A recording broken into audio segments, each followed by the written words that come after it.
நீங்கள் ஒரு இன்ஜினியரிங் இல்லை டிப்ளமோ ஸ்டூடெண்ட்டாக இருந்து உங்களுக்கு ஐடிக்குள்ளே போகிறது மிகப்பெரிய ட்ரீமாக இருந்துச்சு அப்படின்னா உங்களோட ட்ரீமை நினைவாக்கவே ராஜலட்சுமி எட்வர்ட்ஸ்லேருந்து Python, Java, data science, finance மாதிரி மார்க்கெட்டிங் டிமாண்ட் கோர்சஸ் வந்து நடத்துகிறாங்க.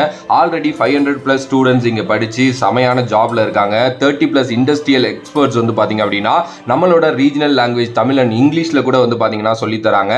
வீக்கெண்ட் கிளாஸஸ் இருக்குது, லைவ் ஆன்லைன் கிளாஸஸ் இருக்குது, record and pre record sessions இருக்குது, ப்ராக்டிக்கல் ஹேண்ட்லிங்காக இது எல்லாத்தையுமே சொல்லித்தராங்க. ரெஸ்யூம் எப்படி கிரியேட் பண்றது அப்படிங்கிறதுலேருந்து சாஃப்ட் ஸ்கில்ஸை டெவலப் பண்ணி இன்டர்வியூ ப்ராசஸ் வரைக்கும் எல்லாத்துக்குமே உங்களுக்கு வந்து பார்த்தீங்க அப்படின்னா அசிஸ்டன்ஸ் கொடுக்குறாங்க. அஃபோர்டபுள் ப்ரைஸில் வித் 0 காஸ்ட் இஎம்ஐயில் உங்களுக்கு வந்து பார்த்தீங்கன்னா இதை சொல்லி தராங்க.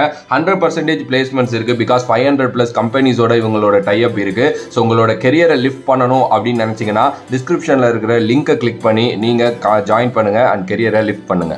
ஹலோ மீடியா கிரிக்கெட் வியூவர்ஸ், உங்க எல்லாருக்கும் ஒரு பெரிய வணக்கம். இன்னைக்கான வீடியோ என்ன அப்படின்னா, வேர்ல்டு கப் 2023 இந்தியா விஸ் பங்களாதேஷ் மேட்ச். அதுல ஹர்திக் பாண்டியாவுக்கு ஒரு இன்ஜூரி ஒன்று ஆனிச்சு. அதுக்கப்புறம் ஒரு 2 மேட்ச் கழிச்சு அவர் வந்துருவாரு அப்படின்னு ஃபர்ஸ்ட் டீம் மேனேஜ்மெண்ட்ல இருந்து அறிவிச்சாங்க. பட் அது ஆங்கிள் இன்ஜூரி கொஞ்சம் சிவியரா இருக்கு அப்படிங்கிற பட்சத்தில் கிரிக்கெட் வேர்ல்டு கப் 2023 இருந்து அவர் ரூல்ட் அவுட் ஆனாரு.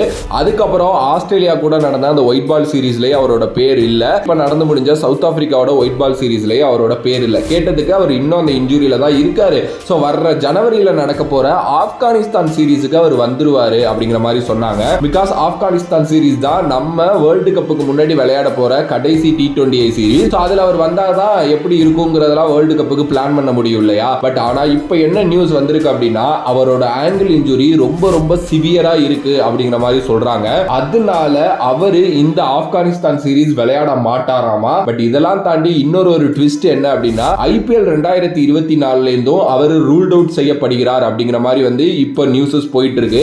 IPL 2024 அவர் மும்பை இந்தியன்ஸுக்காக கேப்டனா ஆட போறாரு. பிகாஸ் 15 கோடி ரூபாய் கொடுத்து மும்பை இந்தியன்ஸ் ட்ரேட் பண்ணி வச்சிருக்காங்க.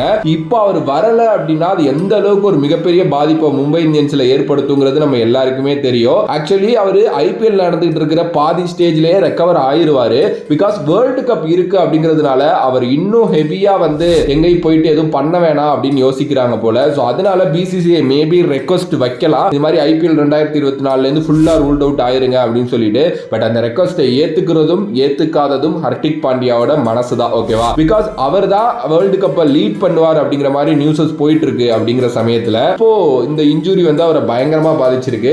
எனக்கு வேர்ல்டு கப் எல்லாம் தாண்டி மும்பை இந்தியன்ஸோட ஃபேன்ஸும் மும்பை இந்தியன்ஸோட மேனேஜ்மெண்ட்டும் என்ன இதுக்கு வந்து ரியாக்ட் பண்ண போறாங்க அப்படிங்கிறது தான் தெரியல. இந்த நியூஸ் வந்து பாத்தீங்கன்னா இப்ப பயங்கரமா வைரலா போய்கிட்டு இருக்கு. பட் இதை பத்தி நான் அபிஷியல் அப்டேட் கூடிய விரைவில் வரும். வர்றப்பதான் இதுக்கான முழு விவரம் என்ன அப்படிங்கிறது வந்து தெரியும். இதை தாண்டி இப்ப நடக்க போற ஆப்கானிஸ்தான் சீரீஸை யார் லீட் பண்ணுவாங்கிற ஒரு கொஸ்டின் வந்திருக்கு. பிகாஸ் சூரியகுமார் யாதவ் தான் இப்போ வந்து கேப்டனா கடந்த ஒரு 2 சீரீஸா பண்ணிட்டு இருக்காரு. ஆனா அவருமே வந்து பாத்தீங்கன்னா கால்ல ஆங்கிள் ட்விஸ்ட் ஆயிருச்சு. ஓகேவா? சோ அதனால அது ரெக்கவர் ஆகவே ஒரு 6 வாரம் ஆகும் அப்படிங்கிற மாதிரி சொல்றாங்க. சோ அவரு வந்து பாத்தீங்க அப்படின்னா எனக்கு தெரிஞ்சு இந்த சீரீஸுக்கு அவைலபிளா இருக்க சான்சஸ் இல்ல. மேபி ஒரு ரோஹித் சர்மா திருப்பி வந்து லீட் பண்ணலாம். அவர் வரல அப்படின்னா அடுத்த ஆப்ஷனா மேபி ஒரு ருத்ராஜ் ஐகாட் இருக்கிறதுக்கு சான்சஸ் இருக்கு. ஆனா ருத்ராஜ் ஐகாட்டுக்கு இப்ப ரீசெண்டா ஃபிங்கர்ல இன்ஜூரி ஏற்பட்டிருக்கு அப்படிங்கிறதுனால அவர் ஃபிட்டா இல்ல அப்படின்னா டெஃபினெட்லி ரவீந்திர ஜடேஜா தான் இந்தியன் டீம் கேப்டனா அந்த ஆப்கானிஸ்தானோட T20 சீரீஸுக்கு போறதுக்கு நிறைய சான்சஸ் இருக்கு.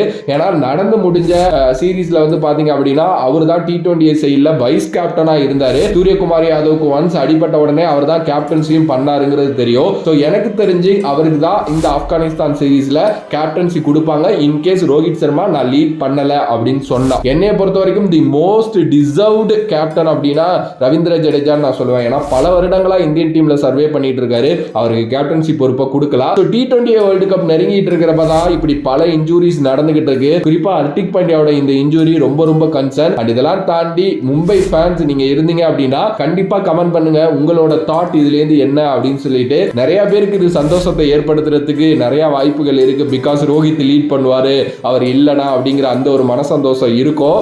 உங்களோட கருத்தை கமெண்ட் பண்ணுங்க. அண்ட் வேற ஒரு வீடியோல வேற ஒரு கான்செப்ட்ல வந்து நான் சந்திக்கின்றேன். நன்றி, வணக்கம்.